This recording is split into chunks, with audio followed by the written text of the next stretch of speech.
We built a great new dam which brought the miracle of electricity to millions of our people. These were some of our accomplishments, but there were others not so creditable. We turned our backs on the League of Nations. We passed the Tariff Act to set a higher wall of isolation around us. We encouraged lawlessness with the farce of prohibition. But in spite of these mistakes, we never had a thought of losing our free institutions. John Q. Public still ran the country. He had his choice of voting for Dewey, Wilkie, Roosevelt, or anybody else. In Germany, they had the choice of voting for Hitler, or Hitler.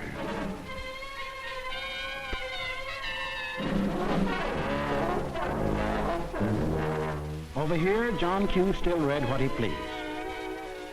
And although he heard of books being burned in other countries, he would have laughed if anyone had told him his books would ever be burned.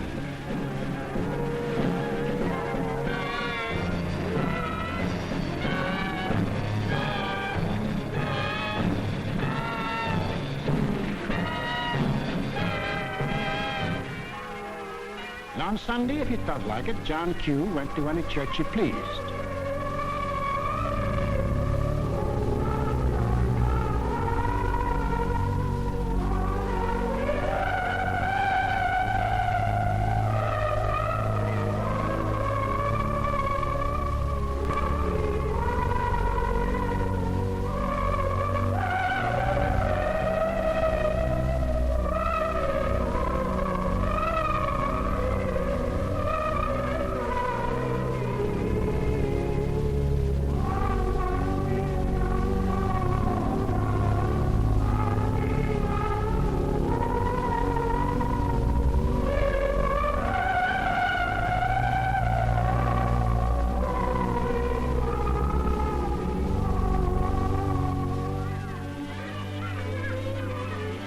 Most of all, he got a kick out of seeing his kids grow up.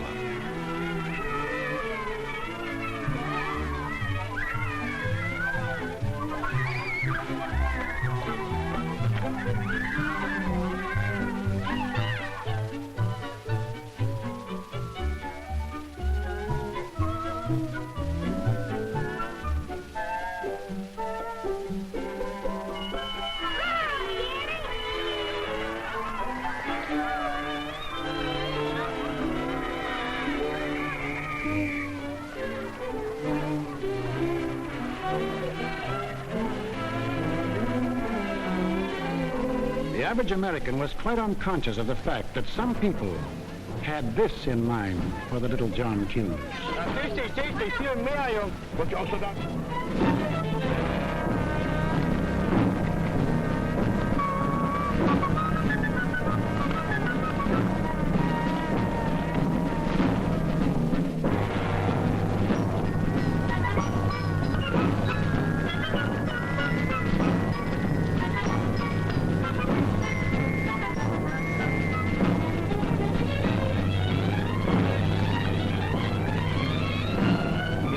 While their children were being trained to kill, John Q's kids were giving their pennies to help them have life.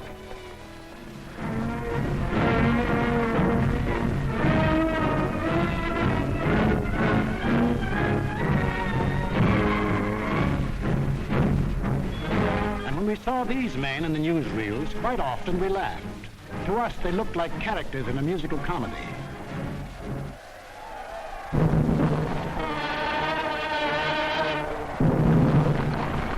But they weren't comic. They weren't funny. They were deadly serious. They were out for world conquest. And what made it doubly serious was that there were 70 million Japanese, 45 million Italians, and 80 million Germans, all hopped up to the same idea. Deutsches Volk hilft dir selbst. Jeder soll helfen. Their leaders told them that they were supermen. Herrenvolk, the Nazis called it. The master race, destined to rule all other peoples on earth. Take a good look at these humorless men. These were to be the rulers of the ruling race. Leben, auch ihr bürgerliches Dasein ist gesichert in diesem nationalsozialistischen Staat. Obey us blindly, and you will attain your rightful place in the world. All other people will be your slaves. That's what they promised them. That Americans, Chinese, Russian, South Americans, all free peoples would work for them and make them rich. And how they ate it up.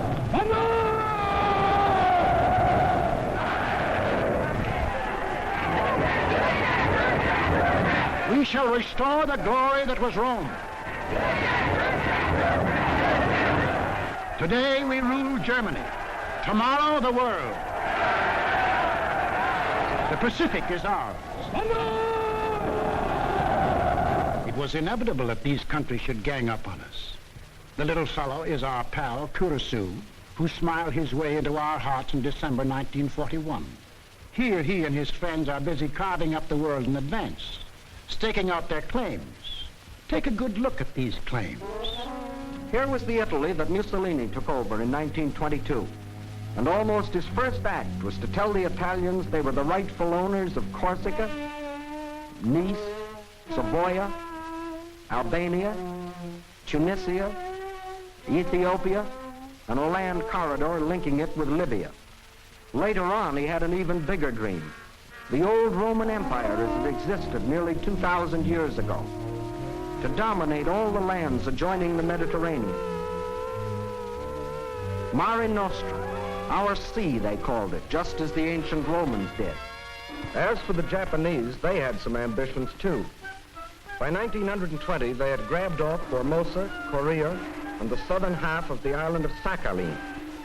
Then Baron Gishi Tanaka, the prime minister, carefully set down Japanese aims in a document called the Tanaka Memorial. It was presented to the emperor July 25th, 1927.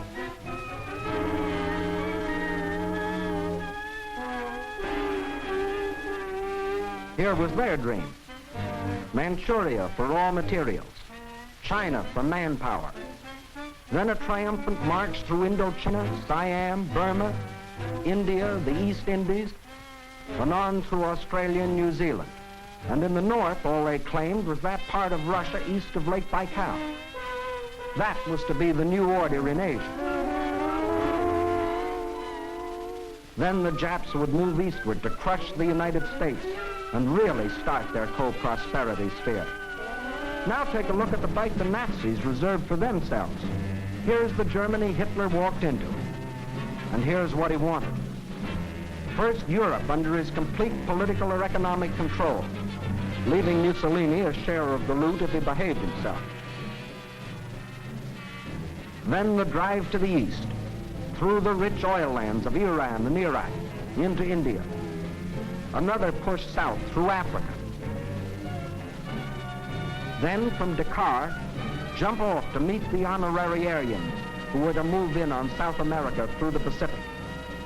At the same time, start across from the Scandinavian countries to hook up with his buck-toothed pals coming over from Siberia to join in the conquest of the United States. There it is, gents. All they left us was Shangri-La. And they'd claim that, too, if they knew where it was. If they had a chance, listen.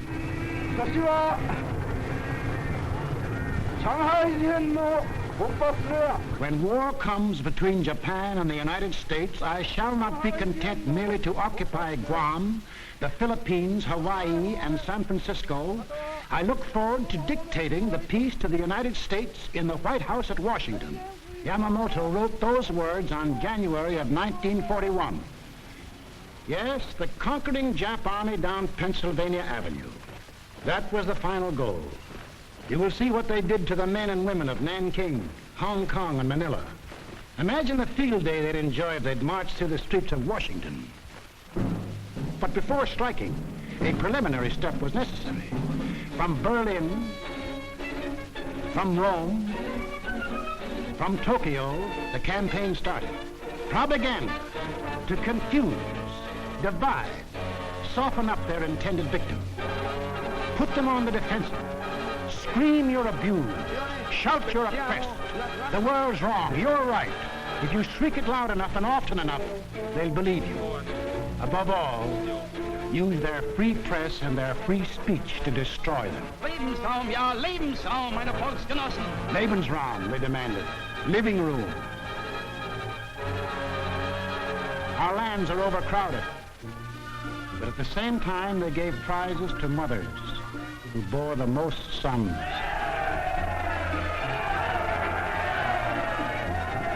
They brought together large groups of young men and young girls for human breeding. Read what one of their leaders wrote.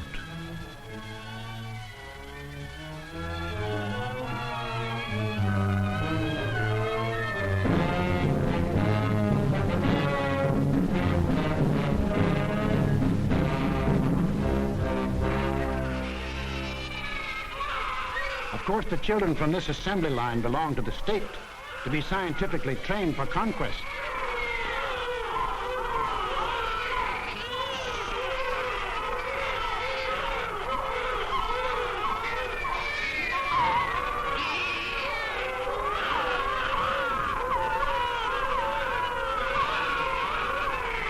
Another horror was the lack of raw material. They claimed they were the have-nots and we were the haves. But out of this supposed lack, they built up the greatest war machines the world has ever known. These are the published figures from the German military budget. Actually, between 1933 and 1939, Hitler's program of rearmament cost more than $80 billion. The Nazis alone assembled a striking force of 30 panzer divisions, 70 motorized divisions, 140 infantry divisions, plus the Luftwaffe, the world's largest air force. And they had no raw materials. Think of the bread, the automobiles, the good things of life that the German, Italian, Japanese leaders might have given their people if they had spent this money for peace instead of war. You know what billions we are now spending to match their military force? No, these arguments were all smoke screens. When war came, the democracies proved to be the have-nots, and our enemies the haves. And when war came, where did it come?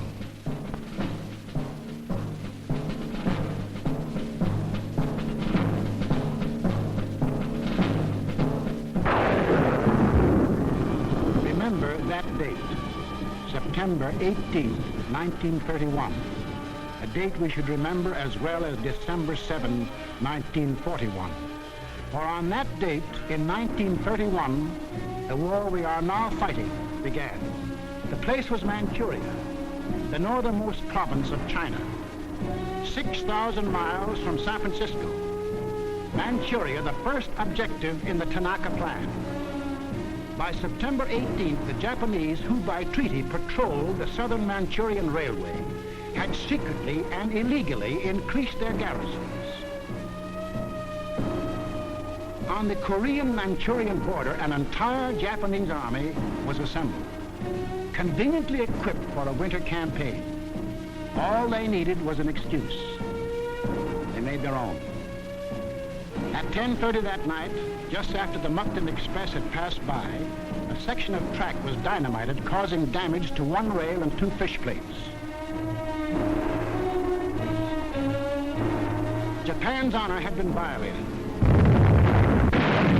Within half an hour, the Japanese railroad garrison launched a coordinated attack on the barracks of the sleeping Chinese army at Mukden. The slaughter was appalling. By midnight, the conveniently placed Japanese army poured across the Korean border, and the first open act of aggression, the invasion of Manchuria, was on. In 4 days, they had occupied the whole of southern Manchuria, and shortly after, the whole country. Manchuria became Manchukuo, a puppet state with an obedient stooge on the throne, Henry Puyi, a weakling whom the Japanese had prepared for the job with 7 years of women and song.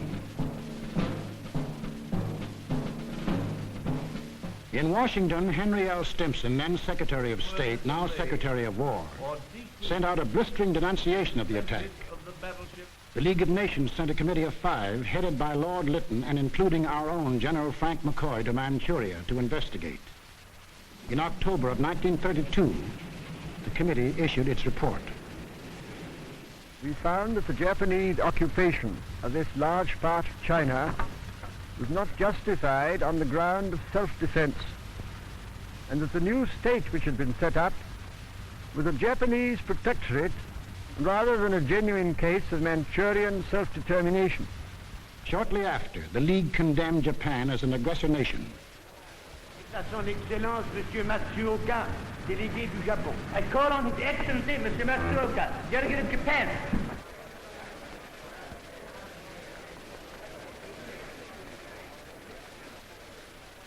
It is a matter of common knowledge that Japan's policy is fundamentally inspired by a genuine desire to guarantee peace in the Far East and to contribute to the maintenance of peace throughout the world.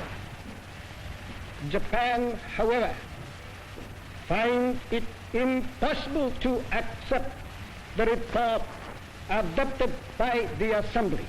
In answer, the Japanese delegates, knowing there were no guns behind this condemnation, smiled, took up their briefcases, marched out of the League. More than Manchuria was dead. Collective security was dead. The green light had been given to the aggressors.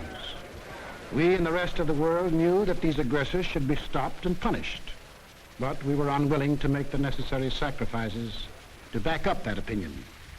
It was impossible to convince a farm boy in Iowa, or a driver of a London bus, or a waiter in a Paris cafe that he should go to war because of a mud hut in Manchuria. Yet the subsequent course of history makes it clear that that incident, so many miles away, is one of the main reasons that you and millions of others are in uniform today. The Japs had Manchuria. Phase number 1 of the Tanaka Plan was completed. Phase number 2, the conquest of China.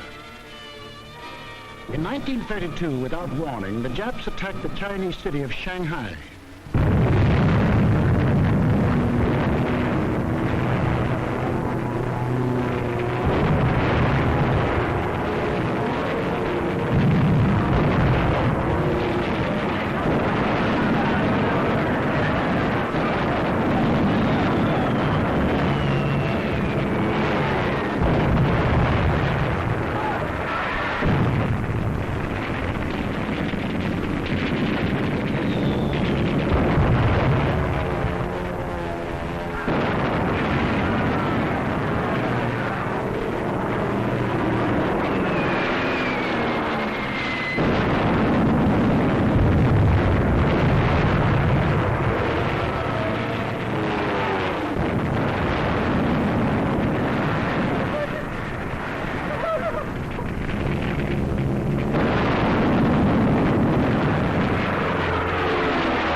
Here they met such stubborn resistance that they had to pour more than 75,000 troops into the local battle before capturing the city. This resistance made them decide to shift their campaign to the north, and in 1933 they added the province of Yeho to Manchuria. Yes, the Japs launched the second phase of the Tanaka Plan, but they had yet to finish it. A united nation stands against them. Under the inspired leadership of General Chiang Kai-shek, the Chinese people fought and still fight on. Meantime, what of Japan's partners? What helpless people were they planning to bomb, slaughter, drive into slavery? Hitler was not yet ready, but Mussolini was. Mussolini had to be. His people were growing restless. Fascism hadn't produced the heaven on earth that he had promised them. So he pulled the old trick of launching a foreign war to divert attention from troubles at home. So Mussolini beat his chest like Tarzan and looked around for a worthy foe. He found one, Ethiopia. A good country for the beginning of a glorious empire. Its army had no machine guns. Its army had no tanks. Its army did have an air force. Exactly one old airplane. One airplane against a nation which had developed the new theory of total air war. Of the blitz which would wipe out cities, destroy civilians, man, woman, and child. In October of 1935, following the Japanese example, an incident was provoked at the little settlement of Wall near the border of Ethiopia and Italian Somaliland. Italy's honor had been violated. Refusing any arbitration, Mussolini moved the whole might of his army through the Suez Canal to overrun the undefended country. Ethiopia's emperor, Haile Selassie, appeared before the League of Nations.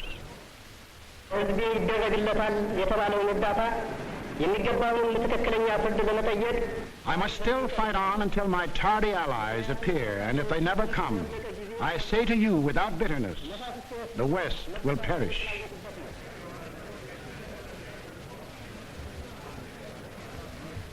Members of the League half-heartedly stopped trading with Italy, but refused the only thing that will stop any aggressor, force. Ethiopia was left to herself. Native leaders came to pledge their allegiance.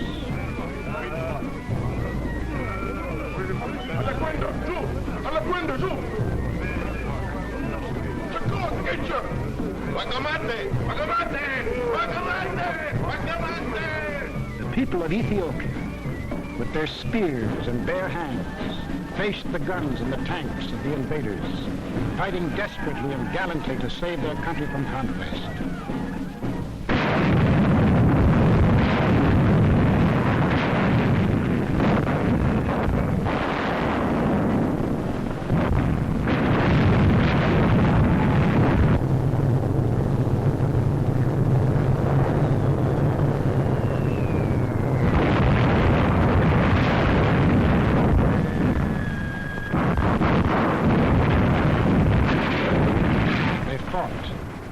They died. But in the end, there could be but one result. Might triumphed. Italy conquered Ethiopia. Many of our elected leaders warned us of danger. Without a declaration of war and without warning or justification of any kind, civilians, including vast numbers of women and children, are being ruthlessly murdered with bombs from the air. But we were still hypnotized by the fact that two broad oceans stood between us and the rest of the world. We didn't realize that the time when months were needed to span these oceans was ended, that the steamship had cut these months to days, and that now the whole Earth's surface could be covered in the space of hours. Yes, we were a nation that wanted peace. But we hadn't yet learned that peace for us depends on peace for all. Nobody would run the risk of war because of some mud huts and barren plains in Ethiopia, any more than we would run the risk for some similar huts and plains in Manchuria. Correctly interpreting our attitude, the aggressors were all as sure that they could get what they wanted. Japan had started on her march of conquest. Italy had begun her new empire. And now the third gangster. What about him? We'll take him up in our next film and show how he joined his partners and put in his bid. For this is what we are fighting. Freedom's oldest enemy. The passion of the few to rule the many. This isn't just a war. This is the free people's life and death struggle against those who would put them back into slavery. The free peoples of America and Britain, of Russia and China, of Canada, Australia, and all the 30 United Nations that have sworn that man shall still remain free. That is the cause in which we fight. We lose it, and we lose everything. Our homes, the jobs we want to go back to, the books we read, the very food we eat, the hopes we have for our kids, the kids themselves. They won't be ours anymore. That's what's at stake. It's us or them. The chips are down. Two worlds stand against each other. One must die, one must live. 170 years of freedom decrees our answer.